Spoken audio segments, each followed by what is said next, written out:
Hi friends, ಎಲ್ಲರಿಗೂ ನಮಸ್ತೆ. Welcome back to my channel Eshanna Jakkanahalli.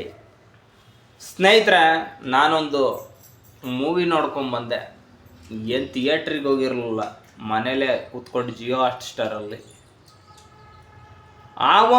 ಆನಂ ಪಾವಂ ಪೊಲ್ಲತಾತು ಅಂತ ಆ ಪಿಕ್ಚರ್ ಹೆಸರು. ಏನು ಹಿಂಗೈತೆ ಪಿಕ್ಚರು ಅಂತ ಕೇಳಬೇಡ್ರಿ, ಅದು ತಮಿಳ್ ಪಿಕ್ಚರು, ತಮಿಳ್ ಮೂವಿ ಹಂಗೆ ಬರೋದು.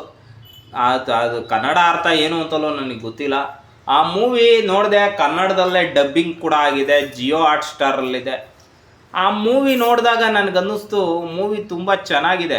ಸ್ಟಾರ್ಟಿಂಗಲ್ಲಿ ಸ್ವಲ್ಪ ಬೋರ್ ಅನ್ನಿಸಿದ್ರು ಕೂಡ ಇವತ್ತಿನ ಯುವ ಪೀಳಿಗೆಗೆ, ಅದರಲ್ಲೂ ಕೂಡ ಮದುವೆ ಆಗದೇ ಇರೋರಿಗೆ, ಮದುವೆ ಆಗಬೇಕು ಅಂತ ಅಂದ್ಕೊಂಡಿರೋರಿಗೆ ಒಂದು ಒಳ್ಳೆ ಸಂದೇಶವನ್ನು ಆ ಪಿಕ್ಚರಲ್ಲಿ ತೋರಿಸಿದ್ದಾರೆ ಸ್ನೇಹಿತರೆ. ಅದು ಏನಪ್ಪ ಅಂತಂದರೆ, ಹುಡುಗ ಹುಡುಗಿ ಮದುವೆ ಆಗಿರ್ತಾರೆ. ಇನ್ನೇನು ಹುಡುಗ ಹುಡುಗಿನೇ ಮದುವೆ ಆಗಬೇಕಲ್ಲ, ಮದುವೆ ಆಗಿರ್ತಾರೆ. ಆಗ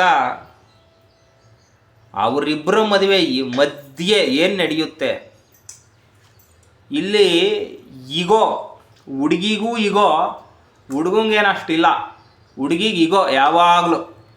ನಾನು ಯಾಕೆ ಅವ್ನು ಹೇಳಿದ್ದು ಕೇಳಬೇಕು, ಇಟ್ಸ್ ಮೈ ಚಾಯ್ಸ್ ಅಂತ ಹೇಳೋ ಹುಡುಗಿರೇ ಹೋಗ್ಬಿಟ್ಟು ಆ ಫಿಲಮ್ ನೋಡಿ ಬನ್ನಿ. ಡೈವೋರ್ಸ್ ಅನ್ನೋದು ನಿಜಕ್ಕೂ ಕೂಡ ಯಾಕಾಗುತ್ತೆ ಗೊತ್ತಾ? ಇಬ್ಬರ ಮಧ್ಯೆ ಹೊಂದಾಣಿಕೆ ಇಲ್ದಿದ್ರಾಗುತ್ತೆ, ಪ್ಲಸ್ ಇಬ್ಬರ ಈಗೋಯಿಂದ ಆಗುತ್ತೆ. ನಿಜಕ್ಕೂ ಆ ಈಗೋ ಅನ್ನೋದಿದೆಯಲ್ಲ, ಅದನ್ನು ಬಿಡಿ, ಅದನ್ನು ಬಿಟ್ಟು ನೀವು ಸಂಸಾರ ಮಾಡಿ, ಸರಿ ಹೋಗ್ತದೆ. ಅದು ಬಿಟ್ಟು ಇನ್ನೇನು ನೀವು ಇದು ಮಾಡೋಕ್ಕೆ ಹೋಗಬೇಡಿ. ಮತ್ತು ಇನ್ನೊಂದು ವಿಷಯ ಏನಪ್ಪ ಪಿಕ್ಚರಲ್ಲಿ ಇದೆ ಅಂತಂದರೆ,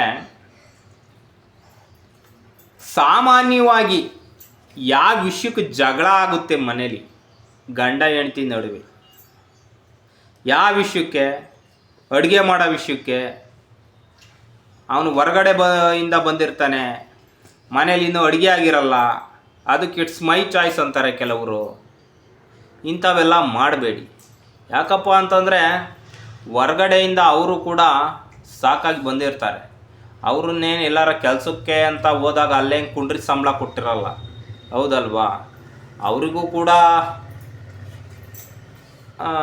ಸಾಕಾಗಿರುತ್ತೆ. ಅಂದರೆ ಎಲ್ಲ ಹೆಣ್ಮಕ್ಳಿಗೂ ಅಲ್ಲ, ತುಂಬ ಚೆನ್ನಾಗಿ ನೋಡ್ಕೊಳ್ಳೋ ತುಂಬ ಹೆಣ್ಮಕ್ಳು ಇದ್ದಾರೆ, ಎಲ್ಲರಿಗೂ ಹೇಳ್ತಾ ಇಲ್ಲ. ಆ ಥರ ಮಾಡಬೇಡಿ. ಆಗ ಅವರಿಗೆ ತುಂಬ ತಾಳ್ಮೆ ಪರೀಕ್ಷೆ ಮಾಡಬೇಡಿ ಗಂಡಸ್ರದು.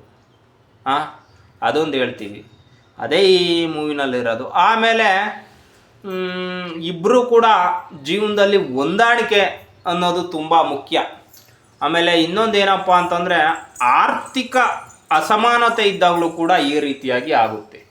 ಹುಡುಗಿ ಕಡೆಯಿಂದ ತುಂಬ ಬೇಡಿಕೆ, ಅದು ಬೇಕು, ಇದು ಬೇಕು, ಇದು ಬೇಕು, ಅದು ಬೇಕು. ಗಂಡನ ಸಂಬಳ ಜಾಸ್ತಿ ಇರಲ್ಲ, ಕೊಡ್ಸೋಕ್ಕಾಗ್ತಾ ಇರಲ್ಲ. ಸೊ ಆವಾಗ ಏನಾಗುತ್ತೆ, ಜಗಳ ಆಗುತ್ತೆ ಆವಾಗಲೂ ಕೂಡ.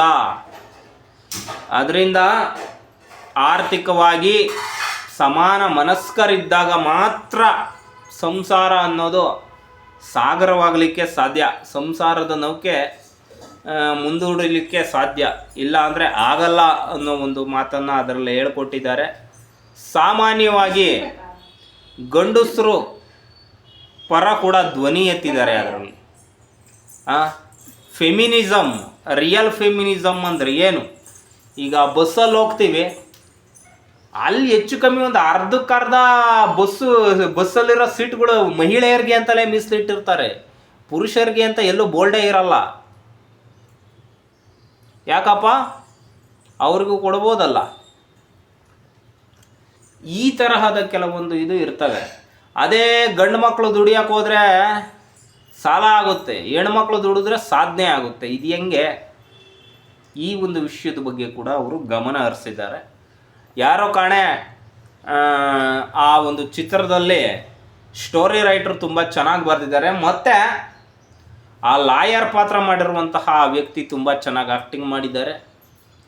ಮತ್ತು ಆ ಹೀರೋಯಿನ್ಗಳ ಹೆಸರೇನೋ ಗೊತ್ತಿಲ್ಲ ನನಗೆ, ತುಂಬ ಆ್ಯಕ್ಟಿಂಗ್ ಎಲ್ಲ ಚೆನ್ನಾಗಿದೆ. ಸ್ನೇಹಿತರೆ, ಇಷ್ಟಿತ್ತು ಈ ಒಂದು ವಿಡಿಯೋ. ಫುಲ್ಲೆಲ್ಲ ಹೇಳ್ಕೊಂಡ್ರೆ ಸ್ಟೋರಿ ಲೀಕ್ ಆಗುತ್ತೆ. ಆ ರೀತಿಯಾಗಿ ಸ್ಟೋರಿ ಲೀಕ್ ಮಾಡೋದು ನನಗೆ ಇಷ್ಟ ಇಲ್ಲ, ನೀವು ಹೋಗಿ ನೋಡಿ ಅಂತ ಹೇಳ್ತಾ ಈ ವಿಡಿಯೋ ಮುಗಿಸ್ತಾ ಇದ್ದೀನಿ. ಜೈ ಹಿಂದ್, ಜೈ ಕರ್ನಾಟಕ, ಜೈ ಕರ್ನಾಟಕ, ಜೈ ಭುವನೇಶ್ವರಿ ದೇವಿ, ಜೈ ಭುವನೇಶ್ವರಿ ದೇವಿ, ಭುವನೇಶ್ವರಿ ದೇವಿ. ಭುವನೇಶ್ವರಿ ದೇವಿ. Okay bye. ಬಾಯ್.